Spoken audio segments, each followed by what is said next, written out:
Hello students, welcome to CrackGradeB online learning platform. Today we have special guest with us, Mr. Rao Siddharth. He has secured All India Rank 50 in RBI Grade B 2022 exam. So first of all, many congratulations. And today he is going to share his journey, how he has prepared for this exam. So Mr. Siddharth. Okay, hi everyone, this is Siddharth. I'll start in terms of phase, like phase 1, phase 2 and then interview.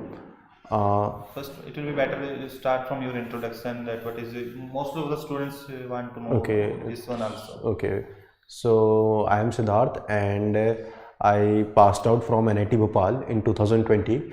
I had completed my graduation in mechanical engineering, and then post which I worked for about 1 year in a industry, like it was some mechanical kind of job. And then after doing my job for 1 year, I realized that I want to try for RBI. Like it was my second attempt. In my first attempt I couldn't clear the exam. Then I decided to go all in for preparation, and I left my job in July 2022, and then I had been preparing for this RBI, and eventually I did clear it this time. So in first attempt, to which stage you appeared in the exam? Sir, in my first attempt, I cleared till phase 1. I couldn't clear the phase 1. I missed the cutoff of phase 1. I did some mistakes, like I focused a lot more on phase 2 rather than focusing on phase 1, and which is why I could not clear it. And this is something that I learned and improved in my second attempt, that I focused on phase 1 as much as I could. The idea was that if you cannot clear phase 1, even if you know everything about the entire phase 2, it won't help. So this is what I did. So what were the main sources actually you followed for the phase 1 preparation? So specifically the quant and reasoning students want to know, because every year paper is getting difficult. Difficult. Okay, so I'll add two to three perspectives on this question. Like first, if we talk about the exam difficulty that you're talking about, that is actually been the concern. Like in my last attempt also, I felt that there has been a tremendous change in the kind of difficulty in questions. Like it's not those kind of questions in which you can generally put the formula and get the answer. Now you need to actually solve the questions, and there are questions in which there is a high probability that you will get stuck. So what I did was I brushed up my the concepts. The idea was that rather than knowing the formula, which may not be applicable in every case, it is better to know the basic concept of everything. Then I practiced the test series that which we have, but I didn't attempted the entire tests. I did attempted the sectional tests, and especially I tried to practice for the hard ones. And the idea was that I expected that paper is going to come on the harder lines, because last time it did come on harder lines. So I thought that this time if I practice it that way, it may prove to be beneficial, and it actually worked. And for the English part, one more thing I would like to add, that I had this habit of getting stuck into some question, and I used to waste a lot of time on that. So what I practiced, that I'll try not to get stuck in any question. I'll try to read question, especially in reasoning, read question 2 times. If I feel that it is particularly difficult, leave it and check the second question. The idea is that if you are able to save some time and you are able to do the easy question, then also you will be able to sail through, because we see that cutoff is reducing, like cutoff is decreasing every day, like every year. And the reason is that exam is getting difficult, and if you are able to, rather than solving 20 questions and having 10 right answers, it is better to solve somewhat 14 to 15 questions and have all of them correct. So this is the strategy that I followed for quant and reasoning. For English, I had some, my English was pretty good, so I just practiced some test and some 1, 2 or 3 tests. Like it was some very few tests I did practice, and it eventually worked in English. Now we'll talk about the elephant in the room, like this GA part. Like it has the biggest weightage, and it is make or break of the paper, especially in phase 1. So what I did was that I picked up this CrackGradeB as one of the source, and I supplemented it with other institutes sources. And the idea was that, for example, if there is any news which is given from one end in CrackGradeB source, it would be given from other end in some other source. And if you do 2 sources, I would say at least 2 sources is a good practice to do. I will not say that do only 1 source. At least two good sources. And CrackGradeB is a fine source. I would say that you can do this and also supplement it with any other source. The idea is that you must remember the details of the news and from different kind of perspectives. And something that I noticed this year was that even this year and last year, that questions are getting deeper. Like this in last year also, they will not ask the name of the country or capital of a country or currency of the country. They asked the independence year of Estonia or something like that. There were questions like questions were really difficult. The depth of question is getting increased. One more thing that you would have noticed is if we look at the phase 1 questions, they are moving towards the phase 2 ESI section. Like the kind of questions, they are putting some more stress on schemes. They are putting some more stress on the reports in phase 1 also. Yes. So I would recommend not to have some separate kind of preparation for phase 1 and phase 2 in ESI section or something, or GA section. If you do phase 2 as well along with your phase 1, it would help you in clearing the GA part of the phase 1. So I did, there was one schemes part. You have a compilation of the schemes. It is pretty detailed one. So I did schemes from that, and they eventually came in handy in the exam time. And the report parts, report part, what it was useful in phase 1 as well as phase 2. Rather than doing it from the compilations, I did the reports which I could do, which had the executive summary. Whenever any organization like World Bank or UN or they release a report, they also release its executive summary. Yes. Though sometimes it is not released in Indian reports or some kind of reports, but most of the bigger organization, they do give executive summary. So I read from that. The idea was that if anything comes in exam, it gets directly copy paste from the executive summary or the actual report itself. Yes. So this was the idea, that your brain has the ability to recall some stuff out of it. So in my whole GA preparation, the idea was that I should be able to glance through everything whichever I have read multiple times. Then what I used was that I used PDFs. I would highlight them in one color, and if I'm forgetting some part, I would highlight it in another color. Then once again revision, if I'm missing some other part, I would highlight in different color. The idea is that you should things should be in your mind, and I scrolled it multiple times. The idea was that even before the exam, like right before the exam, I did one scroll of the entire thing. It was it took 1 or 1.5 hours. The idea was that in exam, if you are even able to recall a tiny bit of it, you would be able to somehow mark this. Like you won't know why this is the answer, but you would know, okay, this is the answer, somewhere it is there in your mind. And it did help me to clear the phase 1. Okay. So generally students used to ask that one problem they face in general awareness. Yeah. How to cram it? Because they are not able to recall once they have studied, again they have studied it, revision they have done, but they are not able to recall. So any such difficulty you faced, and what strategy you followed to do to avoid this one? I did face this difficulty, and I observed something interesting. Like when I was reading something, I would remember if there is some 100 pages document, I would remember the 10 pages, first 10 pages very clearly. The reason which I thought was that those first 10 pages have been revised multiple times.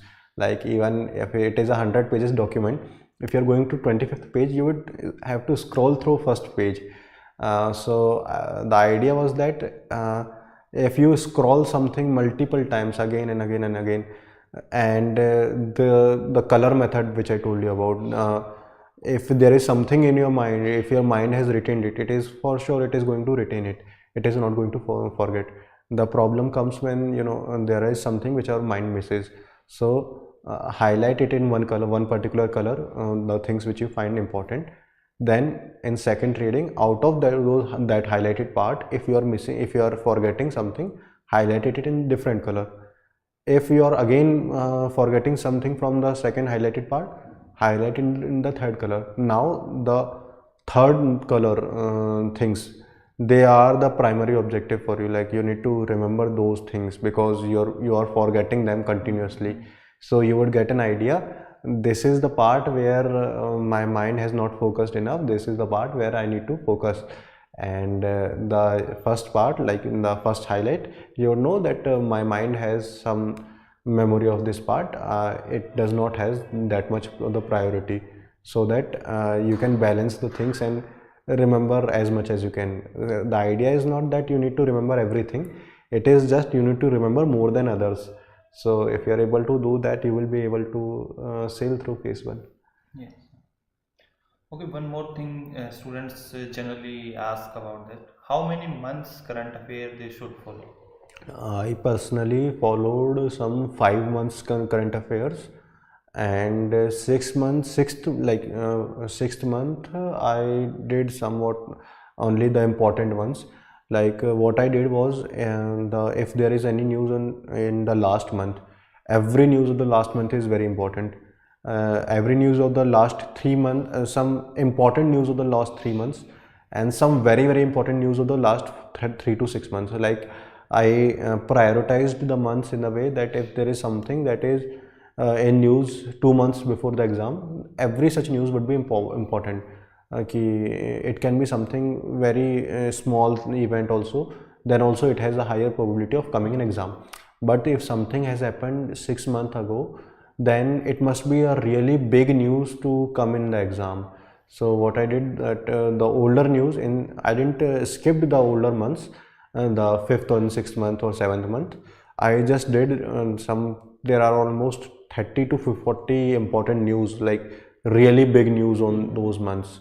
So I picked those news, and so that's how, like, it is not a perfect thing to do. Like ideally you should be covering everything, but in case you do not have time, which I didn't had, so I thought that this is the way that I will follow, and it worked.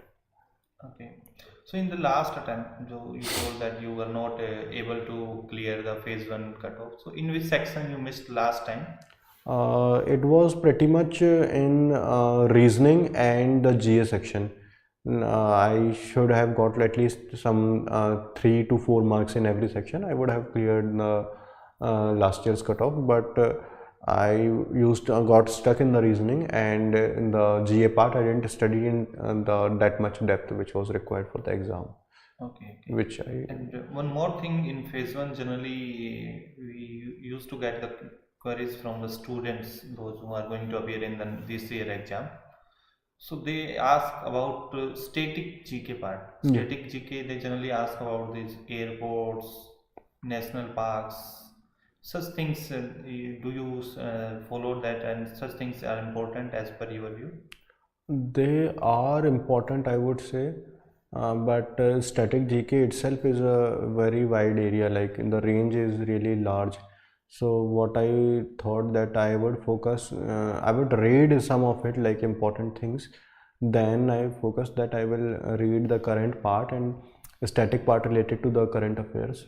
That is what I thought that I am going to do. I think very few questions are being Very asked, few, so you it can is never not want worth to the skip. effort. Like if some 5 questions out of 50 are coming, so it means if very small portion is coming, like barely 5% is coming, so it is better to focus on the rest 95% of the area. So either way you need to clear the cutoff, and either way the every question has similar marking, so that is the thing.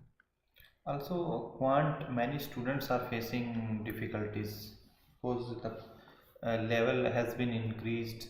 So, any guidance for them, any advice for them? How should they tackle this? In quant, we have somewhat 25 minutes, like 25 or 20 minutes. Like in 25 minutes, we would have to solve some 7 to 8. Like if it is a difficult paper, it depends on the difficulty of the paper. But I'll talk about this year's scenario. If you are able to score 8 to 10 marks, it is a reasonable score. 8 to 12 marks is a very reasonable score. And for 8 to 12 marks, all you need to do is just find some 8 questions which you would be able to do right, and just do not make mistake in it. The idea is just that you need to have some good accuracy. You don't need to get stuck in any question. The way how you will be able to find those 8 questions is by not wasting the time in questions which are pretty difficult, which you find somewhat time taking. So this is what I did, and this is quite reasonable approach, because if paper is coming difficult, it is a boon if you see it that way, that you just need to solve some questions really in a really good way, and you will sail through the quant part. Okay. So one more thing, that this exam was held in, I think pre was held in May. Yes. Last year. Yes, sir. So last year in March. March, or the notification was there in March. Pre was held in, I think, in May. Phase 2 was in June last year. So how many months earlier you started the preparation specifically for the? Okay, you mean this attempt? Okay, Yes, this year. Okay. Yes. Okay, so I was preparing since July 2020, since my first attempt itself, and in my first attempt itself I focused on phase 2. So major part of my phase 2 had been covered. So this time I didn't have to start everything from the scratch, and specifically for RBI focused preparation, I would say I started in somewhat November or December. Before it, I was working for NABARD, and I cleared the phase 1 but couldn't clear I couldn't clear the phase 2 of NABARD, and then I worked from December onwards. I focused on RBI itself, and then it did work. And many students also ask that, suppose exam this year, exam is in pre-exam is on 7th April. So how many days before that exam they should only focus on phase 1? You did follow any strategy like that? You followed only phase 1 preparation? I would say if you want to skip the phase 2, if you want to stop right away the phase 2 preparation, it should be 1 month before the exam. Before that, you should be at least seeing the concept. Even if you are not able to do it daily, you can do it on 3 days basis, on 4 days basis. At least things should not get away from your mind. Things should remain in your mind. You should be able to just know the concepts, at least, so that the idea is that you need to clear all the stages. Yes, phase 1 is the preliminary part, it is the basic step, but you also need to clear the phase 2. So I would say if before 1 month you stop the phase 2 preparation, it is fine. But before that, it is reasonable that you can see the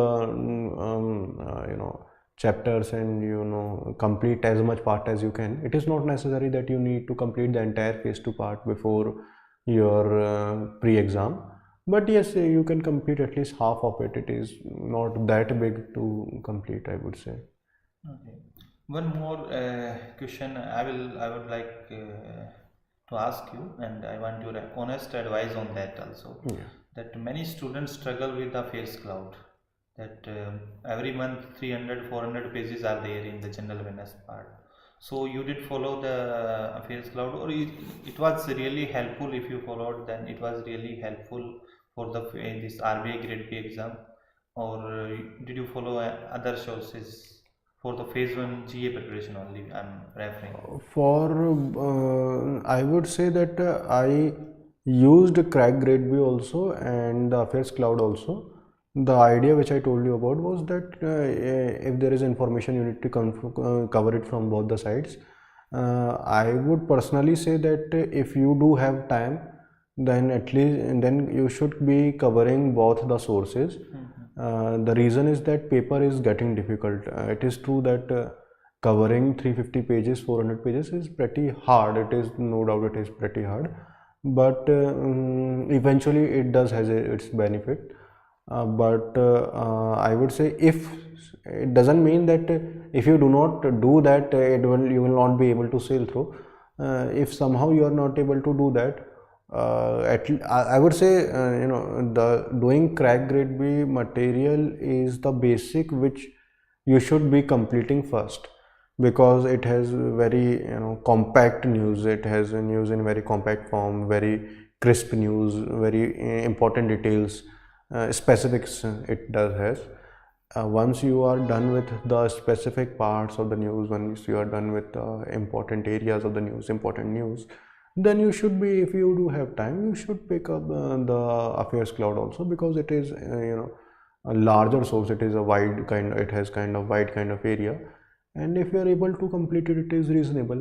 I personally was able to complete it for some 2 to 3 months before the exam. Before 3 months I was not able to do that much of the work, and I would say especially in the last month or last 2 months, you can do it. Especially in last month, you can just read the everyday affair cloud. It is some about barely 20 to 30 pages every day, and that you can do, because last months they do ask if even if they are asking some big news, they would ask the very minute detail of it. So that I would say that if you can, you should, but first cover the basic first, like basic things you should be covering first. Like, what's the point if you have read some 6 months, like current affair of 6 months before the exam, but you have not completed the current affair of the current month in the exam. So that is something that I feel. So now comes to the phase 2 part, that is also comprised of 3 subjects: economic, social issue, finance and management mainly, and fourth one English. So 3 papers, 4 subjects. So how did you prepare for these subjects, specifically schemes part in ESI? That is a vast number of schemes. And what were the main sources you followed, and specifically descriptive writing, how did you practice for that? What was your strategy? Okay, I'll come in part by part. First I'll start with the descriptive English. In descriptive English, what I decided was that I would not make spelling mistakes. I would not make the punctuation mistakes and grammatical mistakes. And how to rectify my mistakes, what I did was that I used to pick up the questions, essays or pressay or anything, and I would write its answer, go to the spell checker. I would make the list of spellings which are wrong in my mind. There are some spellings which there may be some typing errors also, but there are a lot of spellings which are wrong in my mind, some common spelling mistakes. Then I searched on Google, like most common spelling mistakes. So when you see that, you realize, okay, this word I have been spelling wrong all my life. So then I made a list of those words. There was some 100 or 150 words. So these are common words, you may make mistakes with them. So I improved those ones. Then was the grammatical part. Then again I did the same thing, made the list of the mistakes that I was doing, and googled this thing, that most common mistakes part. I made that list, and improved on that. And some punctuation areas, the idea was that whatever you write, no, I didn't focus a lot on quality of it, but whatever you're writing, try not to make spelling mistakes, grammatical mistakes, punctuation mistakes, and try to form the smaller sentences. They have lesser tendency to have some kind of mistakes in them. So this is the way that I thought, if I will be able to doing this, it would be somehow work. And in pressy part, I tried that I would not copy any particular lines, and writing the same lines in a different path in different ways, and changing the tone of the changing the voice status of the thing. So this is what I did. And I would now next talk about the FM part. In FM part, I would say that it is really scoring part. Like there are some easy questions, and you can, if you have read well, you can score good in it. And objective section, for objective section, I did studied everything, like completed all the topics. Especially one thing that I would suggest everyone to do is you take the print of the entire syllabus and mark all the words, like there are commas, like they have list of the things, mark on those things, and just check that if you are not missing any of those topics, at least which you have at least idea of everything that is in the syllabus. And then I did prepared from two sources. One was EduTap and one was this CrackGradeB. I did combine both of them, and if I especially in the descriptive part, CrackGradeB's there was one question which was exactly came from the material itself. It was barriers of the communications. Like if you would have read that one page, if you would just copy paste it in the exam, you would be getting some good marks. Also LTRO was yeah LTRO, something like. So this was the way that I felt that if you are able to, I would say that if you do not have time, if you are lacking time, if you have lagged in your preparation, if there's very less amount of time left, CrackGradeB's material is something that you can complete it easily and revise it. At least do that. You can do another sources also. I would also recommend to do other sources, but first things first, at least do this much of the thing, and it will help. Like you will be at least able to complete everything, and completing everything has a lot of benefits. Like sometimes from particular topic, any particular topic, easy questions will come. Yes. And you will be able to answer those easy questions if you would have read everything about something about everything. So this is what I approached for objective section. And descriptive section, what I did was I made list of, for example, if there is any chapter, for example, if motivation is there, if there is some theory like stages of motivation, or if there is any kind of theory, I would write in my notes some 5 to 6 keywords related to it. And the idea is that you should not forget those particular 6 to 7 keywords. It is harder to remember the entire paragraphs or sentences, but you can remember at least those keywords. So the idea was that I would have keywords related to everything, and it actually worked. That in exam, whenever any theory came, I had those 5 to 8 keywords, 5 to 8 main points in my mind, and I can write, if I remember those 8 points or those 8 to 10 things, I can write little about them. If there are 10 points about anything and I write even one line on it, there are sufficient words in the answer, and answer would look reasonably good, of good quality. So I thought that the reason why I did this was that I didn't had much time left. After phase 1 preparation, I could not start right away. I waited for the result, which I shouldn't have done, but in case you do that, at least write keywords about everything, so that you would at least remember what to answer. And especially in descriptive writing, sir, the thing that I feel, you do not have options with you. There are no 4 options in which you can take one of them. You need to actually remember the names. So there are, in objective you at least get this benefit that even if there is the answer is somewhere in your mind, you would be able to mark it. But in descriptive, you need to remember the name of the things, the name of the topics, the name of the headings of them. So at least remember those headings. Sometimes people do remember the lines, but they forget the main heading. So I would thought that if you are able to remember the lines as well, if you are able to remember details as well, it is good. At least do know the headings. Now I would come to the third part, ESI part, which was quite, I would say that the thing weird about ESI part is that it is pretty vague compared to FM and descriptive English. It doesn't have clear boundaries. So what I did was I started with something which is fixed. Schemes are fixed. They always do currently ask questions on schemes. They always ask questions on reports, and they always ask questions on something. If there is some particular burning issue, some important issue in the news, they will always ask question on that. I did completed these 3 things for schemes. I did completed it in as much details as possible. The reason was that they are asking the questions from schemes in really very depth. Nowadays they are not giving the names of the schemes even, and they would not write this is Manrega and write what is about it. They would just say that there was a scheme which was launched in 2005 and how many days of the work is given in it, please answer. ऐसा कुछ करके उसमें आएगा.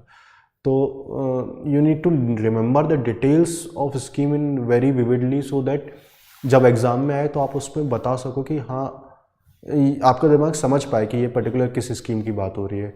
And reports में भी मैंने जो बताया कि एग्जीक्यूटिव समरी आप कर लेंगे तो उसमें से ही पूरा एक्सेप्ट उठा के देगा.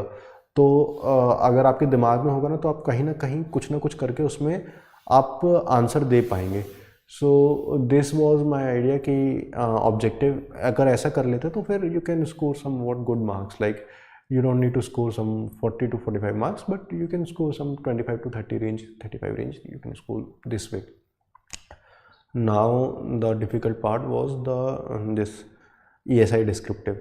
Also, one more question I would like to ask: for how many months current affair you followed for the ESI? ESI, I would say 4 months. Last 4 months I followed in very detail. So and you can cut the parts which you think will not be important for ESI paper. For example, if there is any sports news, you can cut those part. If there is some basic opening of the bridges or something, like if there is something not related to economics or social issues, you can leave that part. But 4 months current affair is quite reasonable, and though the number of questions would be some 3 to 4 from that, but they will make all the difference. So this was my idea for objective. Okay. And descriptive part, the thing that I realized was that I had very less time, and the size on the total size of the content was really high. The syllabus was really vast for ESI descriptive, and I realized that I will not be able to complete it. So I did place my bet on one of the strategies that I made. It was that I would know basics of everything, very basic things like names of the organization, some very basic details of in the entire all the topics, some very 2 to 3 4 basic hardcore points. But what I will do is that I will practice writing the answers. I would practice whenever I see the question, I should be able to write it in 4 to 5 different perspectives. I should be able to write it in positive 4 perspectives, negative 4 perspectives, advantages of it, disadvantages of it.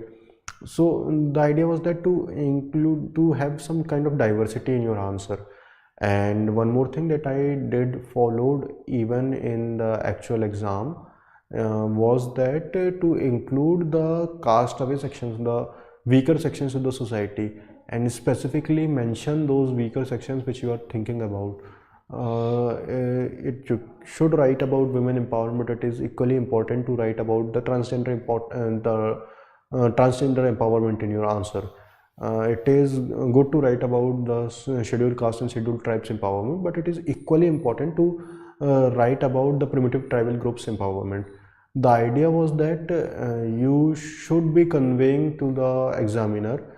I personally felt that it may be whatever, it may be wrong approach or right approach. I personally felt it reasonable that my answer should include those sections of the society which are not talked about generally, which are generally missed from the discussions and missed from the mainstream or missed from a lot of debates. At least I can include them in my answer.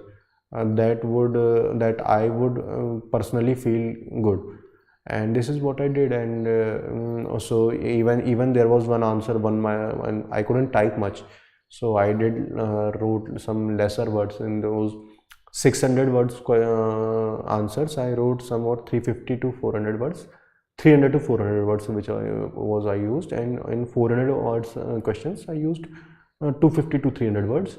And there was one last question of ESI which I was typing. I didn't have much time. I had barely 3 to 4 minutes left.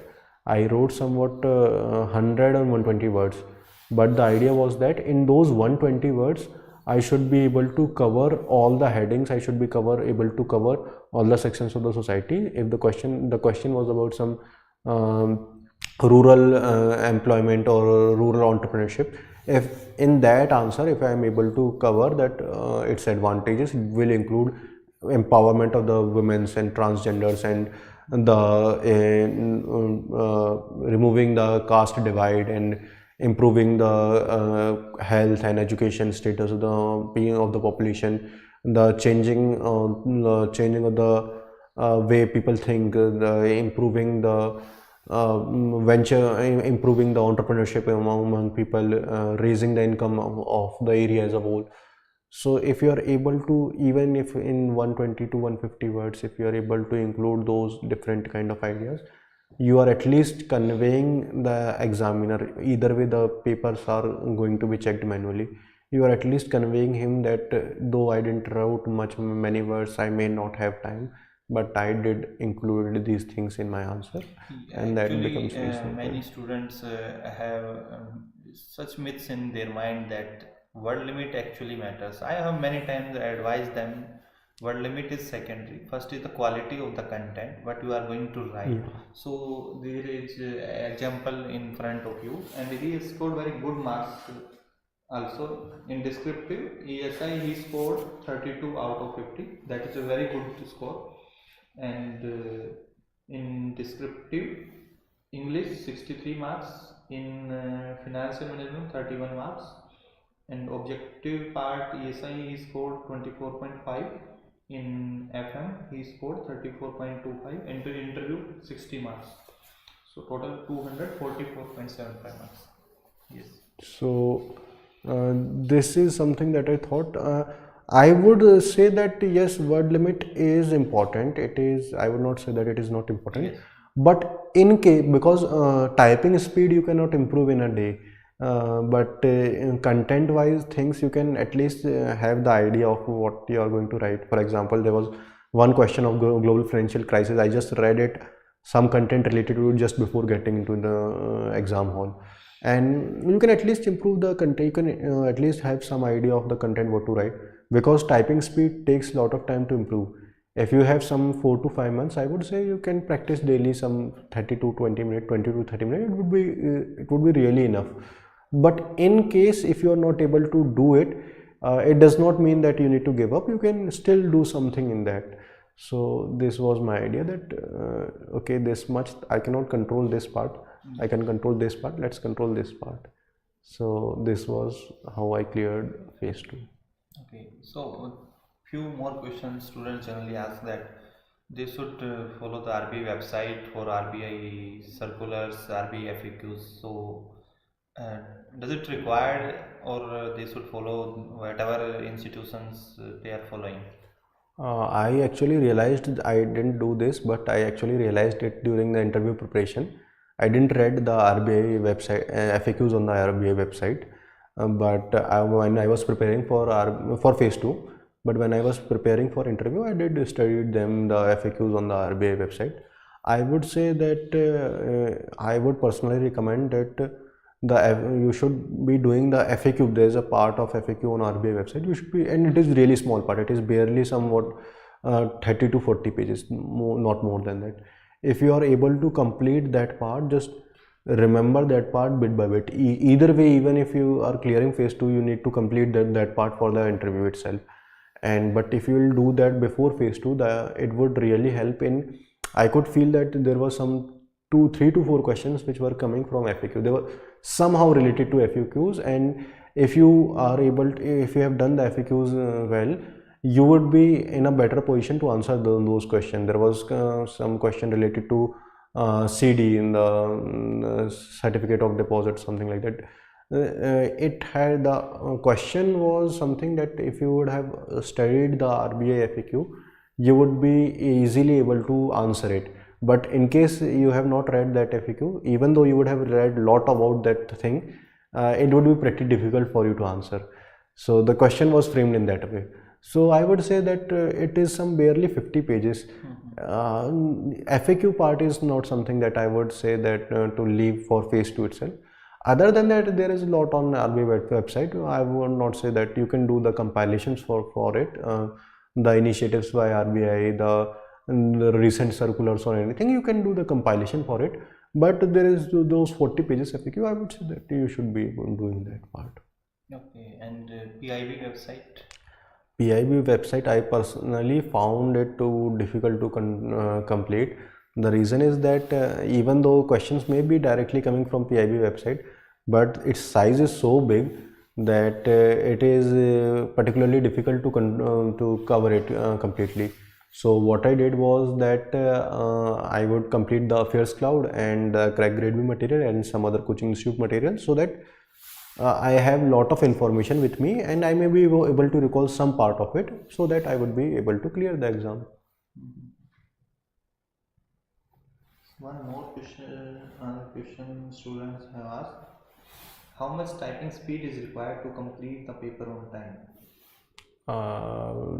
I personally never measured the speed. I never checked the speed in word per minute, but I would say that my speed was particularly low. Like, I won't even say average, it was particularly low. I was from a mechanical kind of background. I didn't had any work related to typing or something. So in general, there are simple kind of typing. I would say that if you are able to learn the touch typing, I did learn that a bit. It does help a lot, because if you are, and it doesn't take a lot of time. I personally didn't took a lot of time for it. It does help in the way that since you are looking at the screen, you would be able to avoid the spelling mistakes, for example. But if you are looking at the keyboard, you may miss something, like there may be some particular button which is not getting pressed properly. In English paper it is useful. In ESI paper you can look at the keyboard, like in ESI paper or FM paper, either way the number of words which you have to write is at least double of what you have to write in English paper.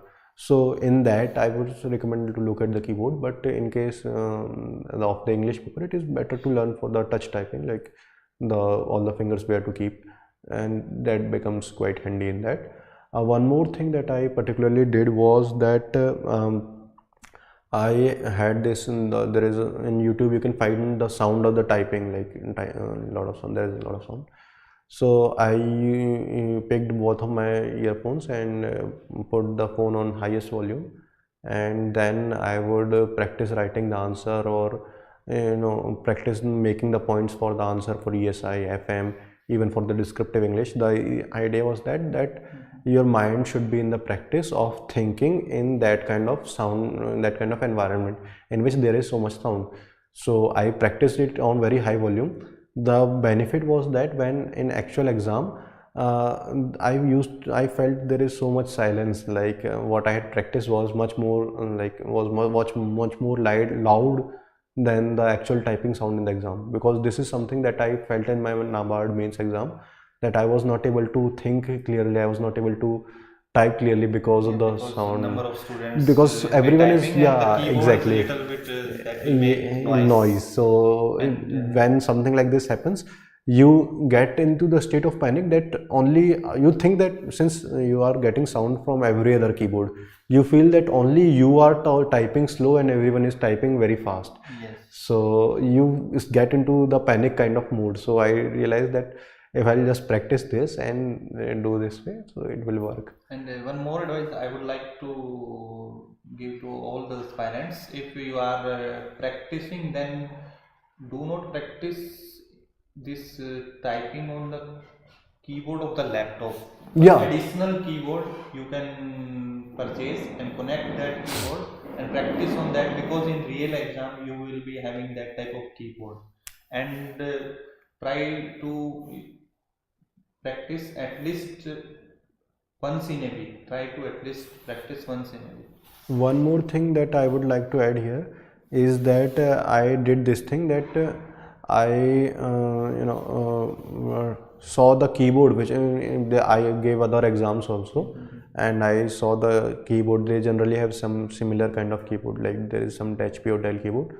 Just buy the similar keyboard and practice on that, so that your hands will know, like it's a activity kind of thing, so your hands will know how far the buttons are. So this is something that I did when I used to give at the same center or similar place. I used to give some other exams also. I got the idea, this is the keyboard that I would have to buy. It's some 500-600 rupees keyboard. Buy that, practice on that. It is really good, it's worth the money. And so this is what I did. So now comes to the interview part also. So that how did you prepare and what was your interview experience with the board?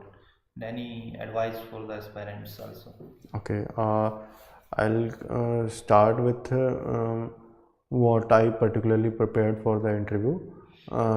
See, in interview, what in this entire exam, what is happening in phase 1, from phase 2 to phase 2, phase 2 to interview, the amount of things that you would have to do gets reduced in the volume, but you need to remember them in much more fine details. In phase 2, you need to remember much more details because it is descriptive.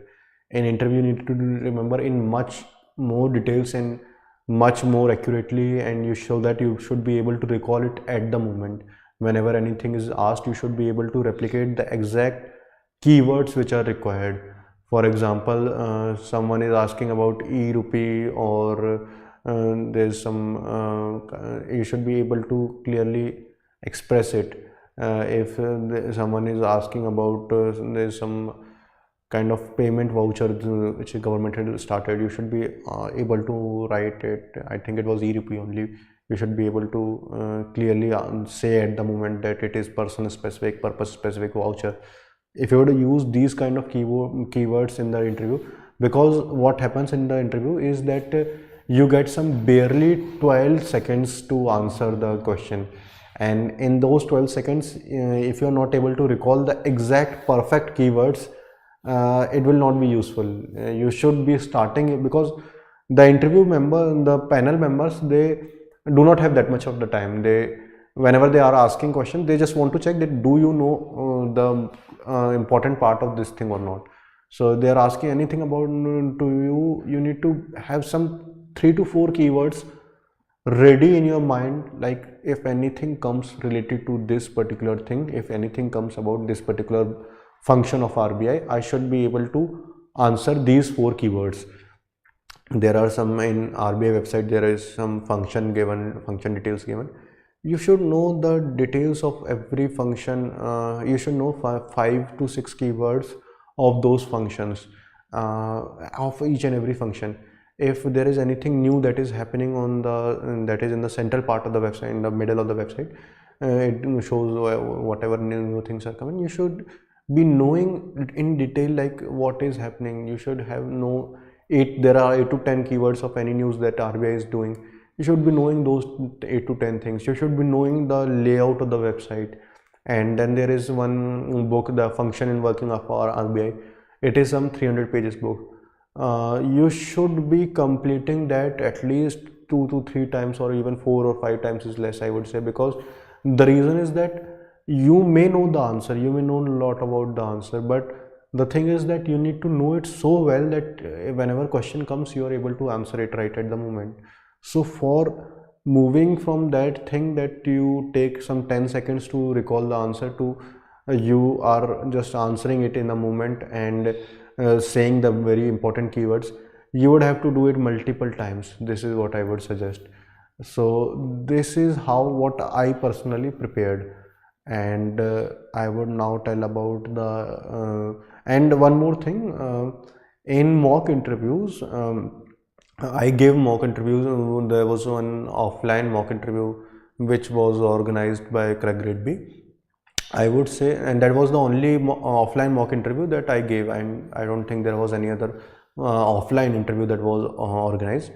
I would say that if I don't know that if organization is going to do the same similar thing this year also, but if any such thing happens, do go to the place. It does take a lot of effort. It would take effort and some kind of expenses and everything, but I would say that is something that I would say is totally worth your money, time and efforts, because the kind of the interview experience that you would have in offline interview, you cannot match it anyway with any other kind of online mock interview, because the setup is entirely different. Even I would say that for those who do not know, the kind of setup that you people had in the entire, even waiting time. yeah, even the waiting time, especially the location of it, because when I actually went to the RBI office, I could feel it quite similar to the location in which your offline interview was held, because like entire kind of place and the kind of feel that you get there, it was even the offline interview which you organized was in a really good place, and in RBI office also it was quite, so you do not get that kind of anxiety. Your mind somehow recalls that it has been into similar kind of space. So that is something that I would say that if any such thing happens, I would say do not think about the expenditure of time, because time itself is really important in those some 30 to 40 days, because you have very less time. And since people are aspirant, there is also expenditure part that needs to be considered, but I would say it is totally worth it. And online or offline, wherever you're practicing, this is something that I realized while giving the actual RBI interview to the panel members, and I even talked about to you about it, that when we give interview in general, we generally have 1 or 2 people taking the interview, but in actual interview there are some 7 to 8 members. So for example, one question will come from extreme left, then another question will come from extreme right. You need to turn your head, you need to talk to that person. And when what happens in our general practice is that when 2 people are taking an interview or 1 person is taking our interview, during the entire interview we develop kind of understanding of what the person on the other side is, and he develops an understanding of us. But in the actual interview, what happens is there are 6 to 8 persons, and everyone will be asking one question. So you have very less time, at least 10 times lesser time to develop the understanding of the particular person, and he would have 10 times lesser time to give you the chances. So you have very lesser chances over there. You may know the answers. Like when I moved out of the interview room, I realized that there was some 8 to 10 questions, at least half, more than 70% questions whose answer which I knew, but I couldn't answer because I didn't recall them at the moment. And one more thing that I would say from my own case, that if you do not know about anything, do not make up the answers, do not give wrong answers. If you do not know, you do not know, just say that you do not know. This personally happened with me, that I was not able to give the answers. Like one question came, then second, then third, I said that I do not know, I do not know, I do not know. It was almost 4 to 5 questions, and then I gave some 2 answers and they were not perfect, and it became kind of stress situation. And they would also test you, Like chairman actually said in the interview, like we do expect you to answer. We ask you that so that we know. We ask you so that because we expect you to know things, and you are not answering things properly, and so they are kind of testing you at that time.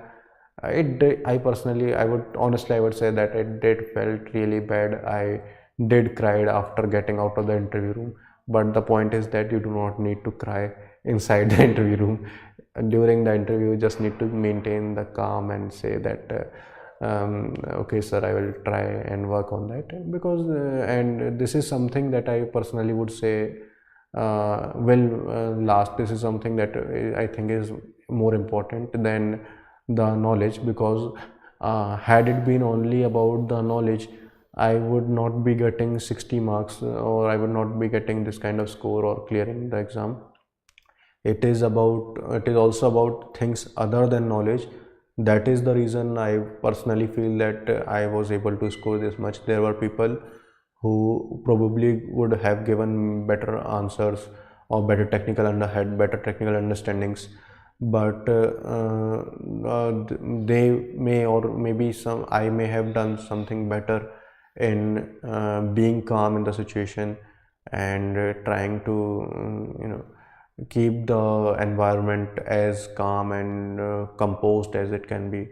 And that is something that I would say is really important. Like in this entire preparation, something that I feel is most important than any other thing is that realizing that even when a lot of things are not going in the place, because in this whole exam I personally felt that a lot of things didn't went in the place. Even in the till the last question of the interview, things were not in place. But the thing that matters is that you need to keep going on even in that situation. Even when you have not completed a lot of things, you need to just keep going on and read till the last moment. Even if your actual interview 10 questions are wrong, if you 10 questions you do not know, 2 questions you have done wrong, then also if you keep trying, I would personally say that it does matter. I don't know about the criteria which in the panel members used, but personally I would feel, the thing that I believe in is that if someone is trying till the last moment, even though things are not working, it does matter. At least for me it does. So this is something that I would suggest for entire exam or the interview part. Okay. So one student, what kinds of questions were asked in the interview? Okay, sir. His interview score is 60. One student is asking. He scored 60 marks out of 75. Okay, so what kind of question asks? It depends on the profile, on the biodata what you are giving, and other than that, functions of RBI, they are asking like pretty much every second person they do ask about the functions of RBI. It is very crucial part. Then there are a lot of, at least half of the questions are those kind of questions which you cannot predict. Those are questions which you need to think at the moment. You need to think in the interview room itself that what should be the answer for this question. You need to they would require some part of your own understanding, some part of your knowledge, and some part of your thinking at the moment. So those kind of questions are really unpredictable. They, for example, to me they asked like, the place where I belong to, it is famous for sugarcane production. So they asked about the impacts of sugarcane on the climate. I couldn't answer it, but then they supported me with the suggestions, and they took me in the right direction. So it does happen that sometimes if you do not know, they would help you a little to recall and to think about something. So sometimes questions will be out of the blue and you need to think at the moment. So 50% questions will be that kind of thing that you need to think at the moment. For that, you need to practice this thing that you will, if anything comes, how would you answer that? How would you, and people may be having knowledge. The idea is that you need to practice implementing your knowledge and answering at the moment. So this is something, 50% question would be this. and rest 50% would be technical questions you'd be able to complete from the RBI website, the functions of RBI, the working of RBI, how different department works, what is your favorite department, after about your own profile, the kind of works that you did, and everything that you mentioned in your biodata. You should, because you are personally giving them your biodata, at least you should be knowing about yourself, like not just for RBI interview, it is a basic thing that you should be knowing something about yourself at least. So Okay. Many students also have this myth in mind that they don't have any certification or anything. They are just they have just completed their graduation. So they have myth that the interview board may give less marks due to that. So what will you advise to them? I would say that it is not something that there are people with very simple kind of profile who are selected. There are people with very vibrant kind of profile that they are selected. I would say that if it is reasonable that if you do not have certifications, go to EDX. There's EDX. Even SBI has its own courses. We have CFA, or you can do at least level 1 of anything. It is CFA, you can do CFA level 1 and FRM level 1. You can do it. It is not something that is mandatory, but if you are able to do it, it is well and good.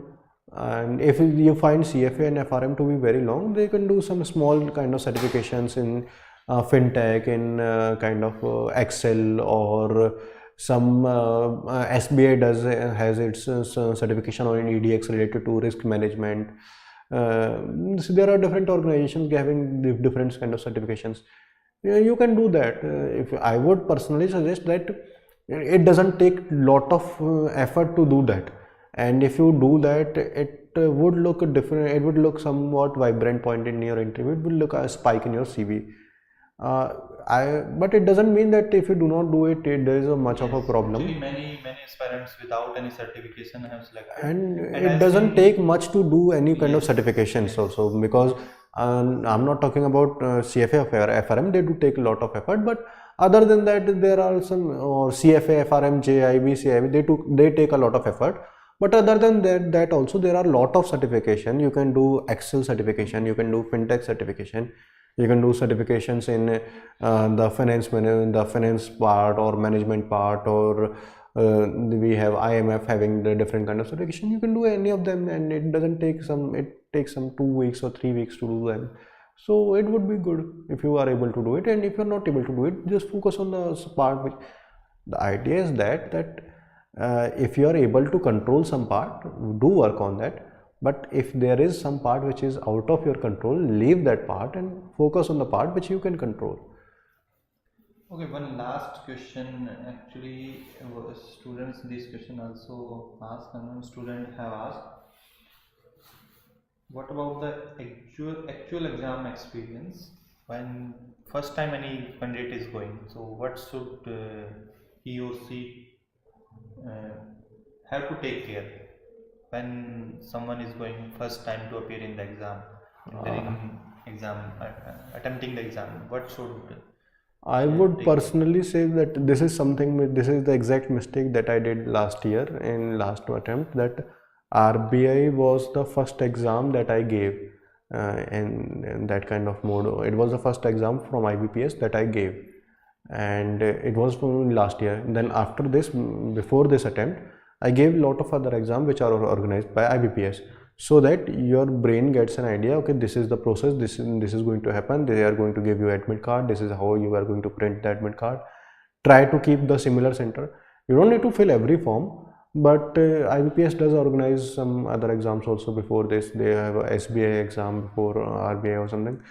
You may not have prepared for this. At least go for that exam. You will have an idea. Okay, these are the formalities they are going to come do. This is the kind of exam center experience. This is how the monitors are going to place. This is how you are going to get the rough sheet, so that your mind get a little habituated to it. This is what I would personally suggest, that if you are going to prepare for RBI, at least give any other exam before it, so that you get some idea about it. Even For example, if IBPS exam is not available before this, give any other exam so that at least you know what exam hall experience is. Okay. So any advice from your side to the future aspirants? The only advice that I would like to give is that sometimes we all will feel that things are not working, and it's I do remember that even after the interview you called me to ask me what kind of how did your interview went. I did said that it went bad, and you told me that focus on the NABARD, and like you gave me the course for NABARD, you told me about it, and it was good thing. The thing that I'm telling is that you would feel a lot of times that things are not working, that situations is not in your control. Just try to keep going in that, just try to keep put all your efforts in that, and that is going to be the hardest part. The studying FM or ESI and remembering the motivation theories or leadership theories, it is not the harder part of the exam. The harder part of the exam is trusting the process, that even though you feel that it's not working, even though you feel that the scores are not coming, then also keep on trying. That is something that the exam is about. So this is message I want to give. So, Rao Siddharth, thank you for joining with us. Thanks a lot, sir. We wish you good luck for your journey. Thanks a lot, sir. Thank you. Thank you.